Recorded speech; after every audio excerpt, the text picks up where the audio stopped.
ओम चतुपंचाशत्मध्याय। भगवान श्री कृष्ण और भीष्म जी की बातचीत। जन्मेजय ने पूछा, महामुने, धर्मात्मा, महापराक्रमी, सत्य प्रतिज्ञ, जितात्मा, धर्म से कभी च्युत न होने वाले महाभाग शांतनुनंदन गंगा कुमार पुरुष सिंह देवव्रत भीष्म जब वीरशैया पर सो रहे थे और पांडव उनकी सेवा में आकर उपस्थित हो गए थे। उस समय वीर पुरुषों के उस समागम के अवसर पर, जबकि उभय पक्ष की संपूर्ण सेनाएं मारी जा चुकी थीं, कौन सी बातें हुई, यह मुझे बताने की कृपा करें। 1-3 वैशंपायन जी ने कहा, नरेश्वर, कौरव कुल का भार वहन करने वाले भीष्म जी जब बाणशैया पर सो रहे थे, उस समय वहां नारद आदि सिद्ध महर्षि भी पधारे थे।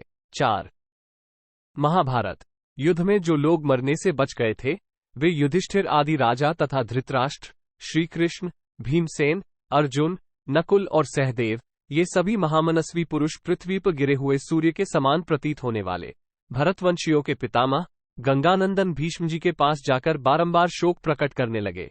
5-6 तब दिव्य दृष्टि रखने वाले देवर्षि नारद ने 2 घड़ी तक कुछ सोच विचार कर समस्त पांडवों तथा मरने से बचे हुए अन्य नरेशों को संबोधित करके कहा। 7 भगवान श्री कृष्ण का देवर्षि नारद एवं पांडवों को लेकर शरशय्या स्थित भीष्म के निकट गमन। भरतनंदन युधिष्ठिर तथा अन्य भूपालगण, मैं आप लोगों को समयोचित कर्तव्य बता रहा हूँ। आप लोग गंगानंदन भीष्म जी से धर्म और ब्रह्म के विषय में प्रश्न कीजिए, क्योंकि अब ये भगवान सूर्य के समान अस्त होने वाले हैं। 8 भीष्म जी अपने प्राणों का परित्याग करना चाहते हैं, अतः आप सब लोग इनसे अपने मन की बातें पूछ लें, क्योंकि ये चारों वर्णों के संपूर्ण एवं विभिन्न धर्मों को जानते हैं। 9 भीष्म जी अत्यंत वृद्ध हो गए हैं और अपने शरीर का त्याग करके उत्तम लोकों में पदार्पण करने वाले हैं, अतः आप लोग शीघ्र ही इनसे अपने मन के संदेह पूछ लें। 10 वैशंपायन जी कहते हैं, राजन, नारद जी के ऐसा कहने पर सब नरेश भीष्म जी के निकट आ गए, परंतु उन्हें उनसे कुछ पूछने का साहस नहीं हुआ। वे सभी एक दूसरे का मुंह ताकने लगे। 11 तब पांडुपुत्र युधिष्ठिर ने ऋषिकेश की ओर लक्ष्य करके कहा, दिव्य ज्ञान संपन्न देवकीनंदन भगवान श्री कृष्ण को छोड़कर दूसरा कोई ऐसा नहीं है जो पितामह से प्रश्न कर सके। 12 फिर श्री कृष्ण से कहने लगे, मधुसूदन, यदुश्रेष्ठ, आप ही पहले वार्तालाप आरंभ कीजिए। तात, आप ही हम सब लोगों में संपूर्ण धर्मों के श्रेष्ठ ज्ञाता हैं। 13 पांडुनंदन युधिष्ठिर के ऐसा कहने पर अपनी मर्यादा से कभी च्युत न होने वाले भगवान श्री कृष्ण ने दुर्जय भीष्म जी के निकट जाकर इस प्रकार बातचीत की। 14 भगवान श्री कृष्ण बोले, नृपश्रेष्ठ भीष्म जी, आपकी रात सुख से बीती है ना? क्या आपको सभी ज्ञातव्य विषयों का सुस्पष्ट रूप से दर्शन कराने वाली निर्मल बुद्धि प्राप्त हो गई? 15 निष्पाप भीष्म, क्या आपके अंतःकरण में सब प्रकार के ज्ञान प्रकाशित हो रहे हैं? आपके हृदय में ग्लानि तो नहीं है? आपका मन व्याकुल तो नहीं हो रहा है? 16 भीष्म जी बोले, वृषणनंदन, आपकी कृपा से मेरे शरीर की जलन, मन का मोह, थकावट, विकलता, ग्लानि तथा रोग, ये सब तत्काल दूर हो गए थे। 17 परम तेजस्वी पुरुषोत्तम, अब मैं हाथ पर रखे हुए फल की भांति भूत, भविष्य और वर्तमान तीनों कालों की सभी बातें सुस्पष्ट रूप से देख रहा हूँ। 18 अच्युत, वेदों में जो धर्म बताए गए हैं तथा वेदांतों, उपनिषदों द्वारा जिनको जाना गया है, उन सब धर्मों को मैं आपके वरदान के प्रभाव से प्रत्यक्ष देख रहा हूँ। 19 जनार्दन, शिष्ट पुरुषों ने जिस धर्म का उपदेश किया है, वो भी मेरे हृदय में स्फुरित हो रहा है। देश, जाति और कुल के धर्मों का भी इस समय मुझे पूर्ण ज्ञान है। चारों आश्रमों के धर्मों में जो सारभूत तत्व है, वो भी मेरे हृदय में प्रकाशित हो रहा है। केशव, इस समय मैं संपूर्ण राजधर्मों को भी भली भांति जानता हूँ। 21 जनार्दन, जिस विषय में जो कुछ भी कहने योग्य बात है, वो सब मैं कहूंगा। आपकी कृपा से मेरे हृदय में निर्मल मन और कल्याणमयी बुद्धि का आवेश हुआ है। 22 जनार्दन, आपके निरंतर चिंतन से मेरी शक्ति इतनी बढ़ गई है कि मैं जवान सा हो गया हूँ। आपके प्रसाद से अब मैं कल्याणकारी उपदेश देने में समर्थ हूँ। माधव, तो भी मैं ये जानना चाहता हूँ कि आप स्वयं ही पांडुपुत्र युधिष्ठिर को कल्याणकारी उपदेश क्यों नहीं देते हैं?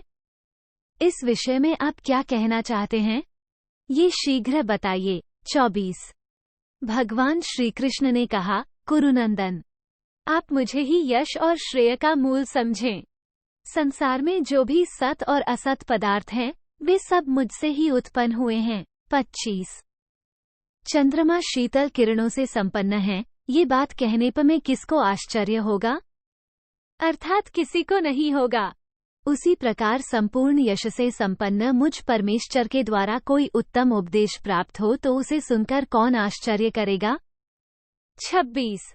महातेजस्वी भीष्म, मुझे इसमें आपके महान यश की प्रतिष्ठा करनी है, अतः मैंने अपनी विशाल बुद्धि आपको समर्पित की है। 27। भूपाल, जब तक यह अचला पृथ्वी स्थिर रहेगी तब तक संपूर्ण में आपकी अक्षय कीर्ति विख्यात होती रहेगी। 28। भीष्म, आप पांडुपुत्र युधिष्ठिर के प्रश्न करने पर उसके उत्तर में जो कुछ कहेंगे वो वेद के सिद्धांत की भांति इस भूतल पर मान्य होगा। 29। जो मनुष्य आपके इस उपदेश को प्रमाण मानकर उसे अपने जीवन में उतारेगा, वो मृत्यु के बाद सब प्रकार के पुण्यों का फल प्राप्त करेगा। 30। भीष्म, इसीलिए मैंने आपको दिव्य बुद्धि प्रदान की है कि जिस किसी प्रकार से भी आपके महान यश का इस भूतल पर विस्तार हो। 31। में जब तक भूतल पर मनुष्य के यश का विस्तार होता रहता है, तब तक उसकी परलोक में अचल स्थिति बनी रहती है, यह निश्चय है। 32। भारत नरेश्वर, मरने से बचे हुए ये भूपाल आपके पास धर्म की जिज्ञासा से बैठे हैं, आप इन सबको धर्म का उपदेश करें। 33। आपकी अवस्था सबसे बड़ी है, आप शास्त्र ज्ञान तथा सदाचार से संपन्न हैं, साथ ही समस्त राजधर्मों तथा अन्य धर्मों के ज्ञान में भी आप कुशल हैं। 34। जन्म से लेकर आज तक किसी ने भी आप में कोई भी दोष पाप नहीं देखा है, सब राजा इस बात को स्वीकार करते हैं कि आप संपूर्ण धर्मों के ज्ञाता हैं। राजन, आप इन राजाओं को उसी प्रकार उत्तम नीति का उपदेश करें जैसे पिता अपने पुत्र को सद्धर्म की शिक्षा देता है। आपने देवताओं और ऋषियों की सदा उपासना की है, इसलिए आपको अवश्य ही संपूर्ण धर्मों का उपदेश करना चाहिए। 36। मनीषी पुरुषों ने ये धर्म बताया है कि श्रेष्ठ विद्वान पुरुष से जब कुछ पूछा जाए तो उसे उचित है कि वह सुनने की इच्छा वाले लोगों को धर्म का उपदेश दे। 37। प्रभु, जो मनुष्य जानते हुए भी श्रद्धापूर्वक प्रश्न करने वाले को उपदेश नहीं देता, उसे अत्यंत दुखदायक दोष की प्राप्ति होती है। अतः भरत श्रेष्ठ, धर्म को जानने की इच्छा वाले अपने पुत्रों और पौत्रों के पूछने पर उन्हें सनातन धर्म का उपदेश करें, क्योंकि आप धर्मशास्त्रों के विद्वान हैं। इति श्री महाभारते शांति पर्वणि राजधर्मानुशासन पर्वणि कृष्णवाक्ये 54 54।